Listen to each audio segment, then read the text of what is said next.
Hey hi guys, welcome back to the channel. ஒரு 2-3 மாதத்துக்கு முன்னாடி ரவிச்சந்திரன் அஸ்வின் ஐபிஎல்லேருந்து அவர் ரிட்டையர்மெண்ட் அனௌன்ஸ் பண்ணியிருந்தாரு. வேர்ல்டில் இருக்கிற எல்லா T20 லீக்ஸும் நான் ஆட போகிறேன், போய் எக்ஸ்ப்ளோர் போகிறேன்னு சொல்லிட்டு ஒரு ஓப்பன் ஸ்டேட்மெண்ட் இந்த உலகத்துக்கு ஃபுல்லாக கொடுத்தாரு.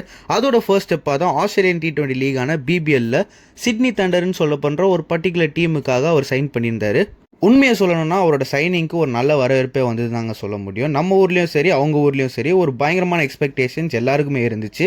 எனக்கு தெரிஞ்ச வரைக்கும் இந்தியாவிலேருந்து ஒரு இன்டர்நேஷனல் பிளேயர் பிபிஎல் காரர்னா அது ரவிச்சந்திரன் அஸ்வின் தான் ஃபர்ஸ்ட்னு நான் சொல்லுவேன். உன்முக் சந்த் மாதிரியான பிளேயர்ஸ் ஏற்கனவே பிபிஎல் ஆடினாங்களும் அவங்க அவ்வளோ மெயின் ஸ்ட்ரீமான பிளேயர்ஸ் கிடையாது அஸ்வின் அளவுக்கு. ஸோ அஸ்வின் தான் first to achieve that. But இப்போ என்ன நியூஸ் வந்திருக்குன்னு பார்த்தீங்கன்னா அஸ்வின் பிபிஎல் ஆட போகிறது இல்லைங்க. இன்ஃபேக்ட் ரூல்ட் அவுட்னே சொல்லலாம். எஸ் கைஸ், ரீசெண்டாக அவர் சென்னையில் ப்ராக்டிஸ் பண்ணிட்டு இருக்கும்போது அவரோட நீல ஒரு இன்ஜுரி ஏற்பட்டிருக்கு. ஸோ அதனால இந்த வருஷம் நடக்க போகிற பிபிஎல் சீசன் 15 அஸ்வினால் பார்ட்டிசிபேட் பண்ண முடியாது. கொஞ்சம் கஷ்டமாக தான் கைஸ் இருக்குது. நம்ம ஊர் ஆள் ஆஸ்திரேலியாவோட பிக்கஸ்ட் T20 லீக்ல ஆடுறதுலாம் சும்மா இல்லை. பட் என்ன பண்ணுறது கைஸ், ஸ்போர்ட்ஸ்னால் இந்த மாதிரி விஷயங்கள் நடக்க தான் செய்யும்.